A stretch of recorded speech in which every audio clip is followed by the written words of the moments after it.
บ่เฮือจุกันเน้อวะบ่เฮือจุกันจุไล่หลอกลวงกันโอ้มันบ่จุก็บ่ได้มันบ่ได้กำไห้อ่ะตู้ อันนี้ซื้อมาตะได้เต้าตื่น ยังได้เนาะก็ว่ากันไปข้อ5อันนี้เปิ้นก็ว่ามันเป็นเหตุให้เกิดการทะเลาะวิวาทเน้อเสียทรัพย์สินเสียสุขภาพเน้อโอ้มันอย่างน้อยก็มันแก้เจ็บหลังเจ็บแอวนะท่านพระครู ย่อยอาหารเห็นหน่อยเนี่ยมันก็ลามไปเอาไปมากับพิษสุราเรื้อรังมนุษย์เราก็พยายามจะเอาชนะเนาะเอาชนะเรื่องศีลธรรมตั้งหลายมูลนี้โรคโควิดก็เลยมากันนี่ทำให้ยุดทุกอย่างเลยเพื่อจะปรับความสมดุลของโลกสมดุลโลกสมดุลธรรมเนาะอดเอาศรัทธาญาติโยมทั้งหลายให้ความร่วมมือกับราชการคืนนี้เปิ้นประกาศแล้วนี่คืนนะเปิ้นประกาศว่าห้ามมั่วสุมแล้วเนี่ยประกาศออกมาราชกิจจานุเบกษาห้ามมั่วสุมแล้วเนอะบัดนี้มั่วสุมได้ว่าอยู่กันในครอบครัวได้อยู่ในครอบครัวกันได้แต่ว่าเปิ้นมีข้อกำหนดจะไปมั่วสุมกันเป็นเหตุให้แพร่เชื้อเนี่ยบ่ได้แล้วเดี๋ยวนี้เปิ้นประกาศออกมาแต่คืนนี่30 ธันวานี่ญาติโยมทั้งหลายมีโทษเหมือนกันนะเนี่ยอันนี้ในสถานการณ์ฉุกเฉินนะแก้ไขสถานการณ์ฉุกเฉิน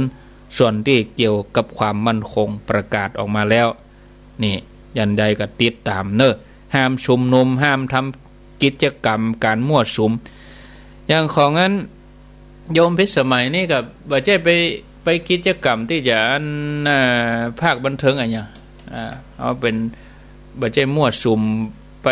ก่อให้เกิดโรคภัยไข้เจ็บเขาก็มีมาตรการใช้มาตรการใส่หน้ากากยามีเจลล้างมือยาบ่ได้ไปมั่วสุมคำว่ามั่วสุมนี่คือกินเหล้าเมายาสมาเลเทเมาห้องเพลงเต้นรำกันเป็นคลับเป็นบ้าอย่างมื้อเนี่ยก็มีแล้วศรัทธาญาติโยมท่านทั้งหลายอันนี้ก็ติดตามทั้งข่าวทั้งราชการเปิ้นเฮาดีเนาะเป็นคะแนนเฮาใจจดใจจ่อติดตามข่าวเปิ้นบางทีเปิ้นประกาศเป็นข้อกฎหมายออกมาเอาจะไปอ้างว่าบ่ฮู้แล้วไปเถียงเปิ้นนี่มันบ่ได้อ้างว่าไม่รู้กฎหมายเฮาบ่ได้ใส่ใจข่าวมาเจ้านี่เปิ้นก็คงจะประกาศออกมาละข่าวช่วง 7:00 นนี่เดี๋ยวออกแล้วกะเนาะคงจะบ่จบละญาติโยมเนาะเป็นก้อมเป็นแก้มไปเหียเหลือ10 นาทีไปจะอู้ชัดจ๋า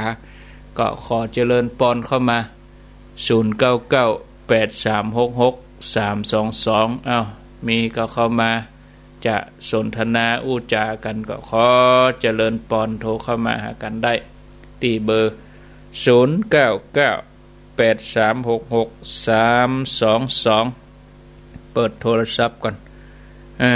เป็นก้อมเป็นแก้มไปเหียนี่มันต่อเนื่องสักกรรมเป็นอย่างน้อญาติโยมบึดก็มาว่ากันเที่ยงคืนถึงตี 5พุ่นน่ะศรัทธาญาติโยมน่ะแล้วก็ช่วง 20:00 นเป็นต้นไปก็มีครูบาอาจารย์รูปอื่นๆตังเวียงพะเป้าเฮาก็ฟังปกติเหมือนเดิม 20:00 นถึง 4:00 นตั้งแต่ 4:00 นไปเฮาก็รับฟังออนไลน์ที่เว็บไซต์www.radio.com นะเข้าทาง Facebook ก็พิมพ์เข้าไปเนอะให้ลูกหลานพิมพ์เข้าไปว่าธรรมะเป็นทีมทอธงรอเรือ2ตัวมอม้าแล้วก็เป็นทีมคือทอทหารสระอีมอม้าทำเป็นทีมธรรมะเป็นทีมนี่นะพิมพ์เข้าไปเด้อเจริญปนเจ้าไอ้สาเจ้าจะได้โอ้โลกนี่มันตันสมัยนะแต่ก่อนนั้นคนพิศีลพิธรรมก็คนสามสอนก็มาทั้งโลงแต่เดี๋ยวนี้ก็มาแทบโลงไกลกันก็เข้าตรงกูดังหมดเนี่ยกะมันคือเฮาหยุดหรอติดกันง่ายเกินเปิ้นให้หยุดตื่นดังกันถึงโม้แล้วไปไหนก็หยุดก่อนก็ดีเหมือนกันน่ะเนาะป้องกันไว้ก่อนเมื่อคืนมื้อเหนียวผมรับแล้วเหนื่อยถ้าฟังมีครบทุกโลดน่ะเนาะนี่ติงไทยติงยองเนี่ยมื้อน่ะดีกะสมผสมกันไป ไหว้สาเจ้าพุทธท่าฟังเจ้าสายต่อไปเจริญปอนเจริญปอนปิดวิทยุก่อนปิดวิทยุก่อนยุงละอย่างอีนี่ลุนะอย่างอีนะเอาจากดังได้ดอยสะเก็ดโอ้ตอนหนึ่งก่อนเด็ดสะกอยดอยสะตอนมันลุ้นจะเป็นกระท่อนกระแทกหน่อยเนาะเป็นก้อมเป็นแก้มไปเขามาเขาเปิดกระจกแล้วมันสดหน้าออกมาเขาสะดุ้งกะมาห้องฟังอยู่มันพร้อมตีมันพระเจ้าอยู่บ้านหยังบ้านหยังอุ้ยอุ้ยอยู่บ้านไหนอยู่ในสเก็ตปาคาสเก็ตมันใหญ่ลงไปมันถึงอำเภอกันน่ะบ้านหยังบ้านปาคาอันกะปาคาเนาะปาคาดอยสเก็ตที่ลงยองกับฟังเขาเรียกผมไปเอวที่ลงยองแล้วอายุเท่าใดอายุอุ้ยเท่าใดอายุเจ้านะแต่อายุอุ้ยนะแต่ที่ขี่เข้ามานะที่ขี่หัวทองอยู่เนาะ84แล้วแรกตอนแรกก็เตือนว่า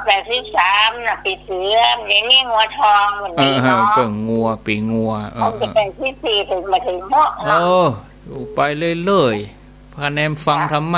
มะโอสถยาติบลูกธรรมะโอสถนี่ฟังนั่นล่ะโทรมันความฝากข้อความธรรมะสโลมใจยินดีเนอะที่ฝากข้อความเพราะว่าสายติดสายอื่นโดยอากาศเวลาเขาก็โทรหาก็เขาก็อู้จากันไป0998366322เจริญปอนเจ้ากับไว้สาเจ้าท่านพระครูแม่สายพินแหละเจ้าปีเก่าจะผ่านไปปีใหม่จะเข้ามาแล้วนะเจ้าเนาะ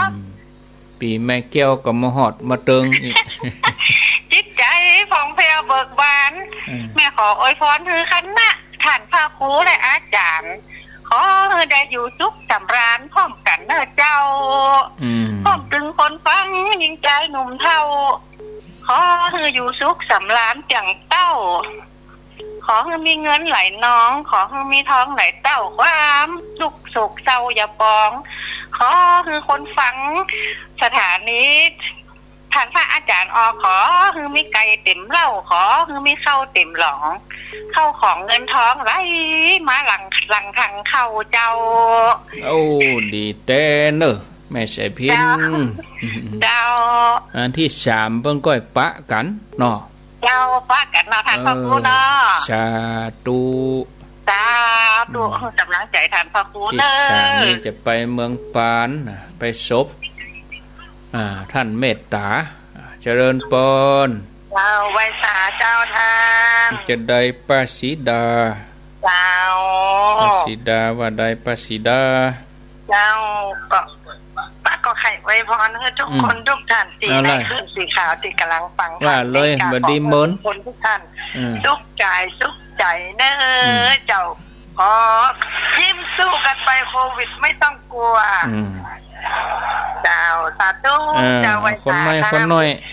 น้อยจะ5 นาทีละเหลือ5 นาทีวันที่3ก็งานประชุมเพลิงพระอธิการเมตตาอิทธิมันโตอดีตเจ้าวาดวัดตุ่งบอนป่าเหียวเนาะอายุท่านได้80 ปีได้มรณภาพไปพรรษา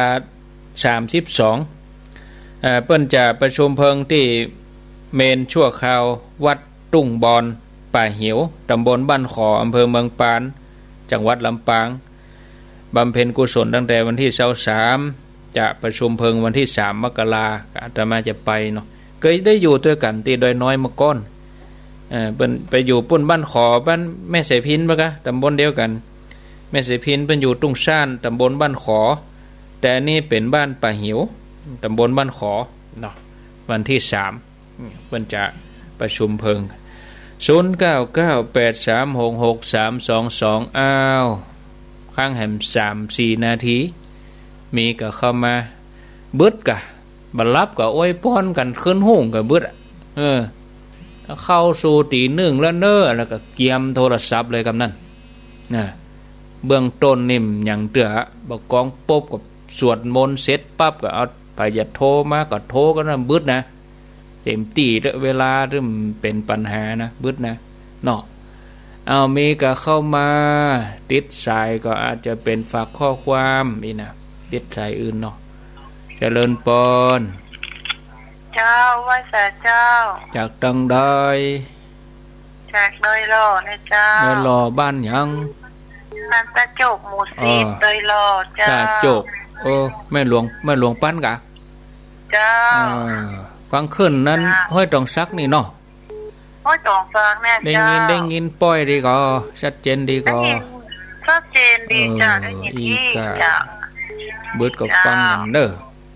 จ้าฟังท่านโอ้นี่ก็ม่วนแต่ตอนท่านเด้ม่วนแล้วอยู่บ้านนอนฟังธรรมดีกว่าเจ้าเบิดจะฟังอยู่เนาะโตเบิดมันจะฮบกันน่ะระวังดนตรีกับธรรมะนี่นะข้างบ้านก็เอาอย่าบึ้งนี่นะเอาจะมาสวดกันน่ะบอกก้องเขามันเรื่องมีจิผู้จิหยังบึ้งบังมันเรื่องมีสงบเหตุปีดีกะแต่บางทีเดินกลางคืนกับคนเฒ่าตกใจเหมือนกันนะบึ้งนะเนาะพอเวลาแล้วก็ลาไปก่อนศรัทธาญาติโยมเนอะจกดีปีใหม่ส่งท้ายปีเก่าทุกคนทุกท่านตั้งอกตั้งใจวันนี้ก็ถือว่าศักราชใหม่จะเริ่มต้นขึ้นในแห่มบักกี่ชั่วโมงไปตั้งหน้าตั้งอยู่ในความแบบประมาทมีสติอยู่ทุกขณะจะไปที่ไหนก็ยึดถือตั้งอยู่ในความประมาทเนอะขอบคุณทุกคลื่นทุกสถานีอนุโมทนายินดีท่านที่โทรมาโทรบัดดันบัดจะไปน้อยใจวันใหม่ยังมีแหมอยู่วันนี้เวลาหมดลงแล้วขอนำรายการจากลาท่านผู้ฟังไปก่อนโชคดีมีใจเป็นของท่านผู้ฟังทุกคนขอความสุขความเจริญจงมีแก่สถานีวิทยุที่รับคลื่นนี้ทุกคลื่นทุกสถานีอายุวันโน